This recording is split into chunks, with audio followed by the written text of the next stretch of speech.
bonjour à toutes et à tous, bienvenue dans le podcast Passeurs d'Histoire. Je suis aujourd'hui avec Reza Salami, qui est adjoint au maire de Brest, chargé notamment de la politique culturelle de la collectivité. Bonjour Reza. Bonjour.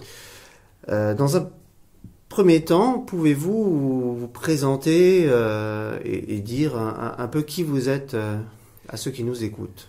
Bien évidemment, je suis Reza Salami. Je suis né il y a près de 60 ans de cela à Téhéran, en Iran, où assez tôt, dans une famille nombreuse, j'ai commencé une activité politique. On est à la fin du régime du Shah d'Iran qui est tombé en février 1979. Donc une activité politique pré-révolutionnaire dans un pays où ça bouge. La révolution fait bouger totalement les fondamentaux d'un pays, les traditions, les cultures, tout est interrogé au moment d'une révolution.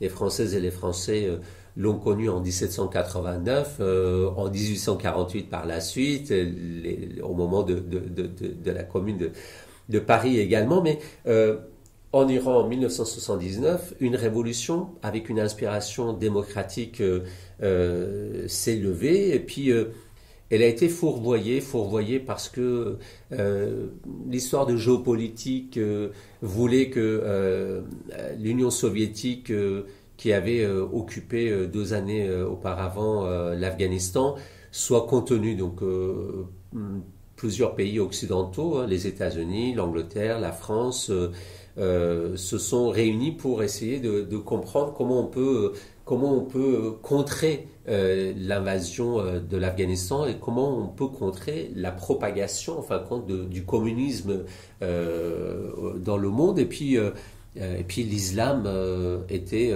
une solution assez intéressante pour contrer l'athéisme ou le communisme, si vous voulez.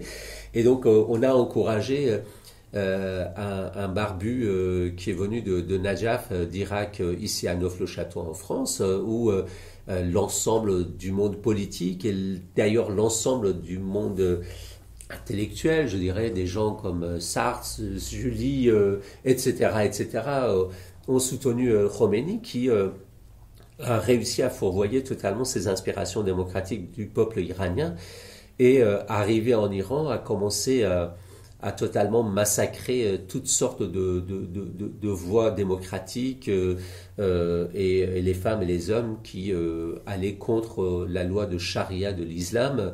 Et petit à petit, les emprisonnements et puis les assassinats ont commencé. Déjà, les assassinats contre le reste du régime du Shah, c'est-à-dire les gens proches, les anciens ministres, les premiers ministres, etc., ont été exécutés dans des tribunaux révolutionnaires. Et puis par la suite les gens de gauche, les gens les musulmans qui inspiraient à plus de démocratie, etc., étaient muselés, emprisonnés et assassinés massivement.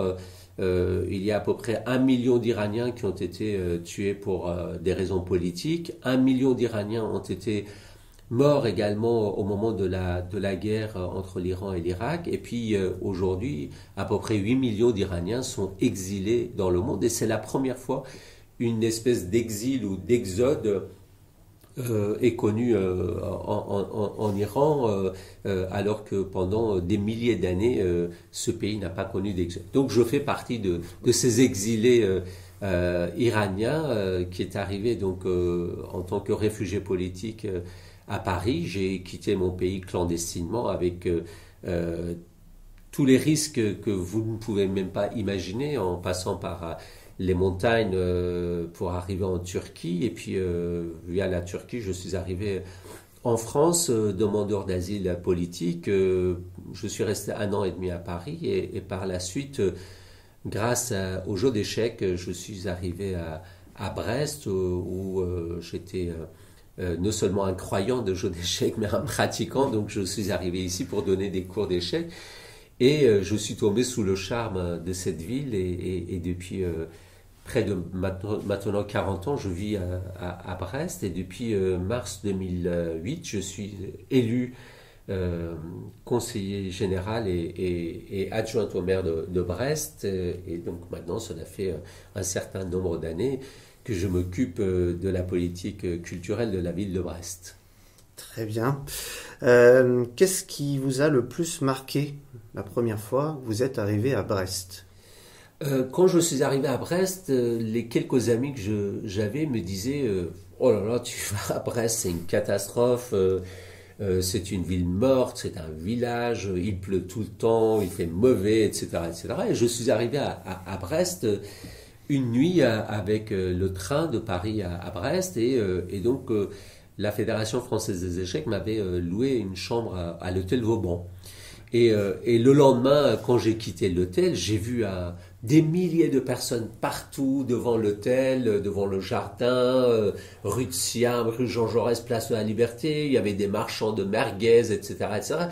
Et des étals partout. Je me suis dit, mais les gens ne savent pas de quoi ils parlent. Mais la ville de Brest, ça n'arrête pas de bouger et c'est fantastique. À l'époque, je ne savais pas que j'étais arrivé à la fin du mois de septembre ici. C'était le foire Saint-Michel, donc il y avait effectivement beaucoup de monde, beaucoup d'agitation. Oui. Mais au bout de 3 jours, bon, effectivement, il y a eu beaucoup moins de monde au centre-ville et les marchands de merguez avaient ramassé leur barbecue et étaient partis chez eux. Or, mais effectivement, il y a quand même une espèce de contraste entre la ville de Brest, qui était à l'époque une ville beaucoup plus calme et beaucoup plus contrainte qu'aujourd'hui, qui est une ville, à mon sens, assez épanouie, qui est en voie d'un développement extrêmement maîtrisé et intéressant.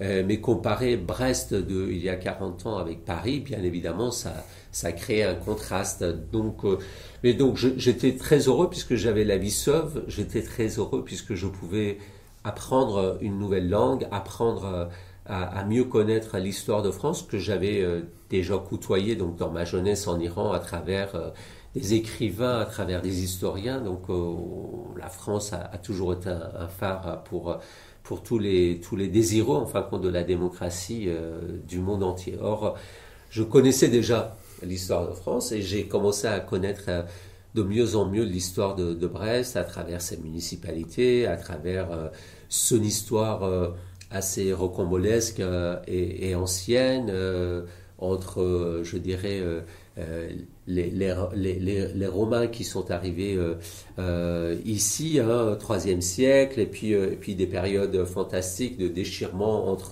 entre l'Angleterre et puis la France et le duché de Bretagne. Ce sont des histoires assez fantastiques qui racontent aussi un peu le caractère particulier des Bretons. Oui, alors je vais revenir sur les échecs parce que je trouve que c'est intéressant.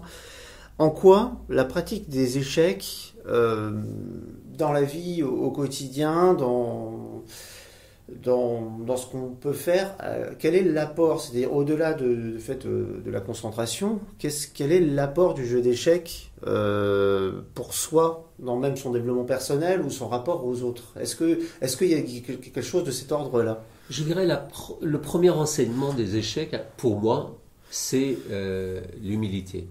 Quand vous jouez aux échecs, vous savez toujours que le meilleur existe et que quand vous commencez une partie d'échecs, vous pouvez bien évidemment gagner, mais vous pouvez aussi apprendre, c'est-à-dire en ayant des défaites, vous apprenez toujours. Donc je dis toujours aux échecs, soit on gagne, soit on apprend. Et la première leçon que je tire, c'est l'humilité.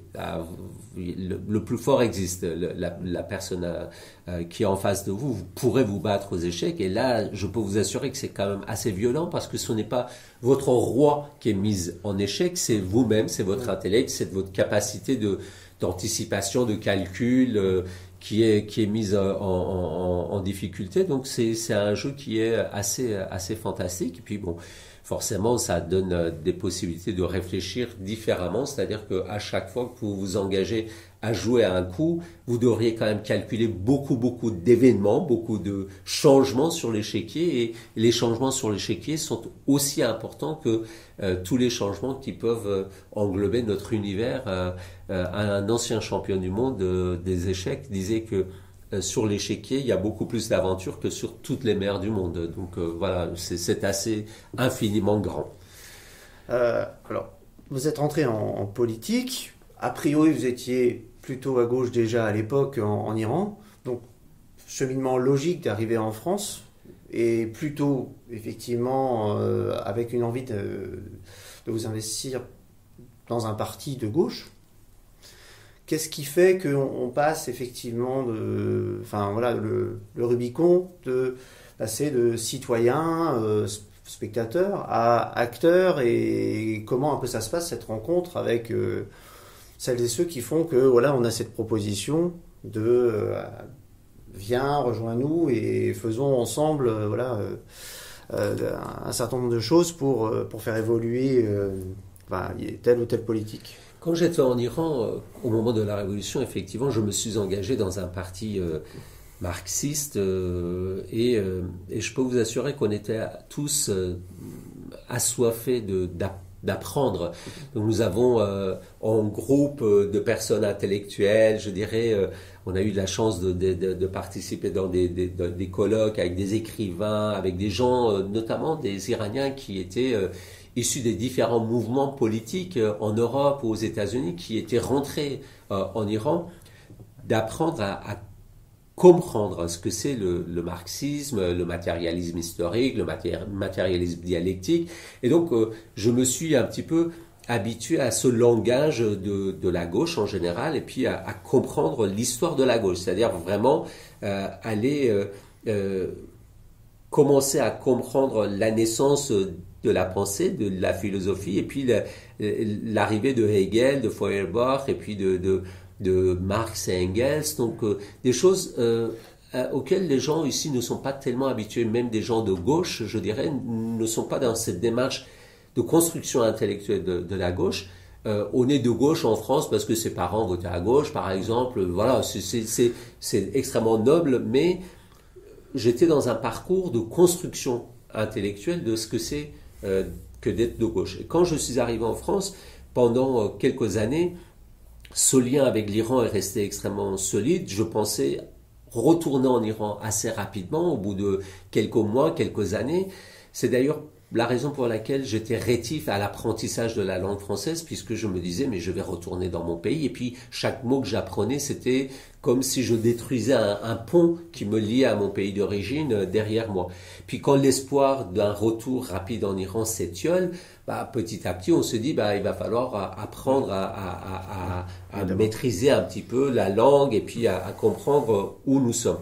Or, au bout de quelques années ici, j'ai demandé à obtenir la nationalité française, et quand j'étais naturalisé française, donc bien évidemment puisque j'étais déjà assez politisé, je me suis engagé dans un parti de gauche et je suis allé prendre ma carte au Parti socialiste. Pourquoi ? Parce que j'étais déjà issu d'un parti marxiste qui était assez radical en Iran, ce qu'on pourrait ici sur l'échiquier française qualifier de l'extrême gauche, et révolutionnaire, et je pense que chemin faisant, je me suis beaucoup plus rapproché d'une sorte de réformisme en politique que la révolution. Parce que je pense que la révolution n'apporte pas aujourd'hui, et comme dans l'histoire, n'a pas apporté véritablement des grands pas en avant d'une manière assez humaine. Je m'explique, demain, vous faites une révolution en France et que vous êtes dans la rupture avec le monde capitaliste. Je déteste le capitalisme, bien évidemment.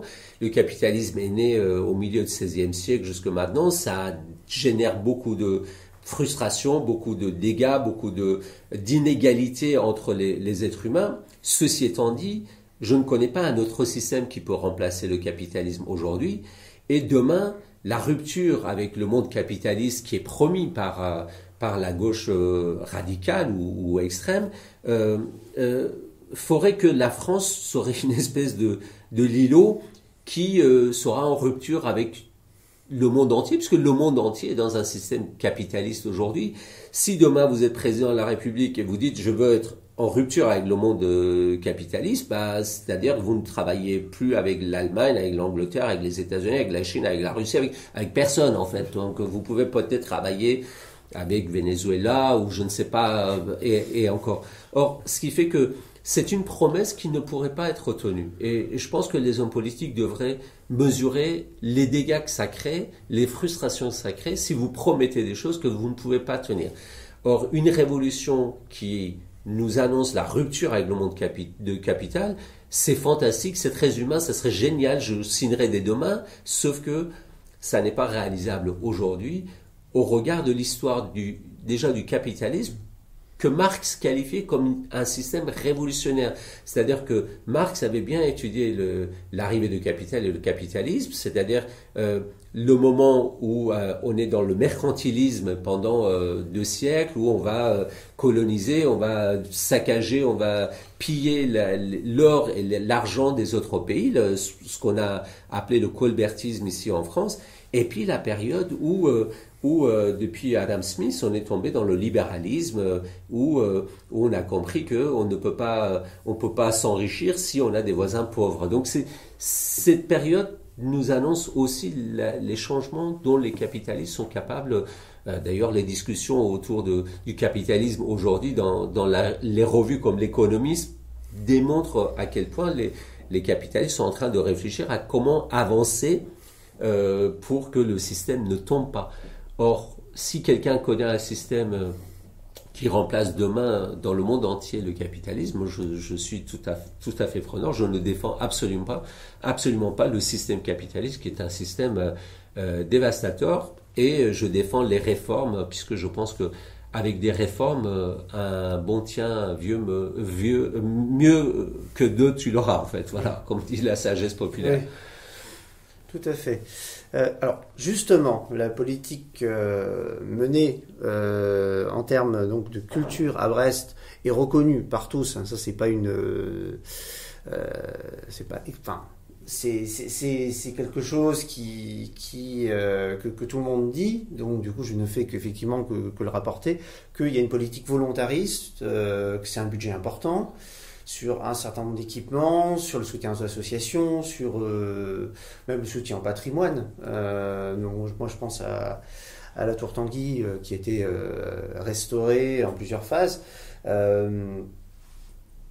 Comment un adjoint à la culture mène un peu tous ces chantiers? Parce que j'imagine qu'on est quand même beaucoup sollicité, qu'il y a énormément de propositions, que ça va des compagnies de théâtre au musée des Beaux-Arts, je sais pas, à différentes structures qui sont quand même très, très demandeuses de soutien.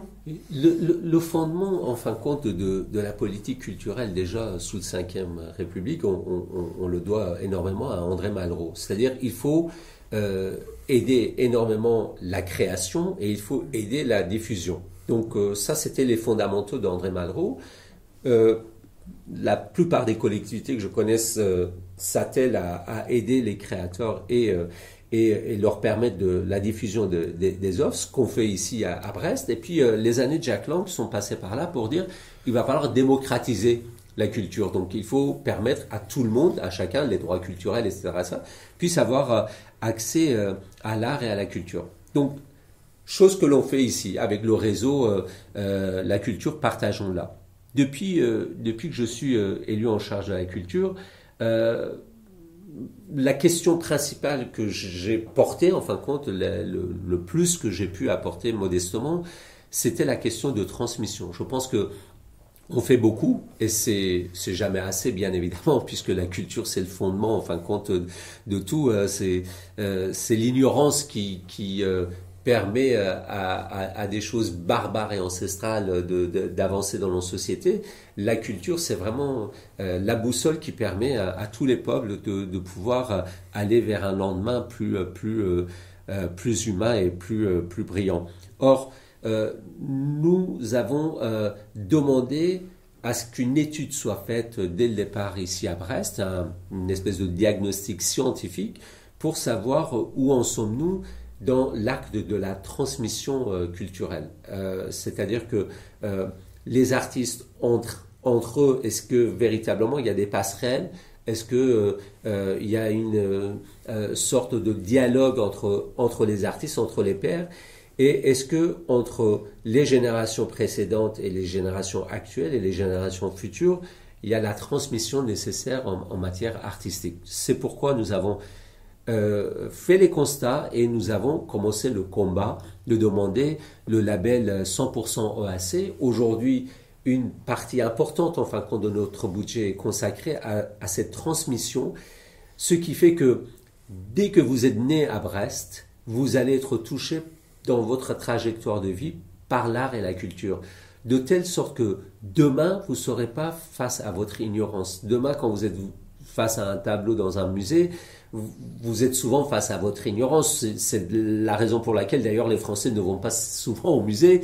Ou quand vous êtes dans par exemple, à la Maison du Théâtre, vous regardez une pièce de théâtre, tout le monde est debout en train d'applaudir, et puis vous vous dites, mais j'ai pas compris grand-chose. C'est que dès le départ, vous n'aviez pas les clés de compréhension. Donc, l'idée aujourd'hui à Brest, c'est faire en sorte que tout le monde ait des clés de compréhension, et ça ne peut passer que par cet accompagnement dans la trajectoire de vie, dès la crèche jusque nos âges les plus avancés. Il va falloir qu'on veille à ce que les gens soient accoutumés, en fin de compte, à avoir ces dialogues nécessaires avec la culture. Donc nous avons obtenu le label 100% OAC. C'est pas des trophées qu'on ajoute à des étagères, c'est notre volonté forte de faire en sorte que tous les enfants de Brest puissent avoir accès à la culture, parce que ces enfants-là, vous allez voir, dans quelques années, vont totalement changer la façon dont on vit à Brest.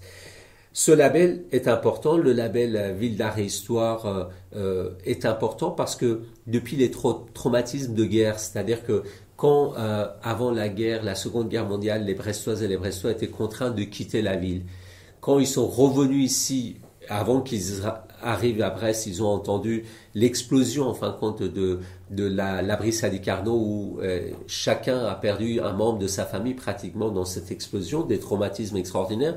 Vous revenez à Brest, vous trouvez la ville en ruine, en cendres, en larmes et en cendres. Donc, c'est un traumatisme extraordinaire. Et puis quand vous commencez à rebâtir votre ville, et puis l'explosion du bateau Liberty Ship fait que tout retombe encore, ce sont des traumatismes extraordinaires. Et donc ces personnes-là, cette génération-là, ne voulaient plus tellement entendre parler de l'histoire de Brest, de Brest d'avant, etc. Or, les fêtes maritimes de 1992, c'est le premier moment où les Brestoises et les Brestois font la fête, retrouvent la mer, discutent, écoutent la musique. C'est un moment vraiment extrêmement charnière de l'histoire contemporaine de Brest, où on recommence à parler de Brest d'autrefois, puis on s'ouvre en fin de compte à cette ville et son héritage. Et à partir de là, on a fait des efforts, des balades urbaines, etc., pour avoir le label Ville d'Art et Histoire, et on continue à faire en sorte que on puisse avoir ce sentiment d'appartenance assez fort à Brest et son histoire. Et puis, dans ce mandat, nous avons aussi obtenu un label pour la Carène, la scène de musique actuelle. Je suis vraiment assez fier de ces deux labels qu'on vient d'obtenir coup sur coup, une reconnaissance du ministère de la Culture et les compères.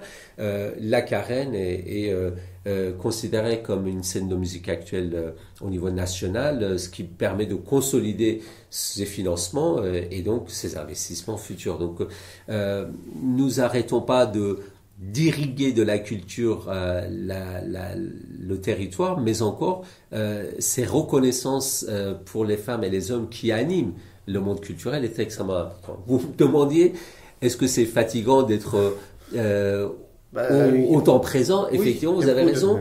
Nous avons une ville qui est très riche par ses associations. Il y a tout le temps des finissages, des vernissages, inaugurations, etc., Et tout le monde demande à ce que le maire soit présent ou son représentant soit présent lors de ces vernissages. Il faut toujours dire un mot, et puis dire un mot quand même relativement intelligent. C'est quand même assez épuisant, je vous l'avoue, puisque parfois arriver chez moi le soir, je suis vraiment sur les genoux, mais c'est tellement exaltant, c'est-à-dire d'être un petit maillon qui lie l'histoire de Brest à cette présence aujourd'hui et puis et au futur. C'est vraiment extrêmement exaltant et puis me rend véritablement fier, ce qui fait que j'ai encore une force de pouvoir continuer.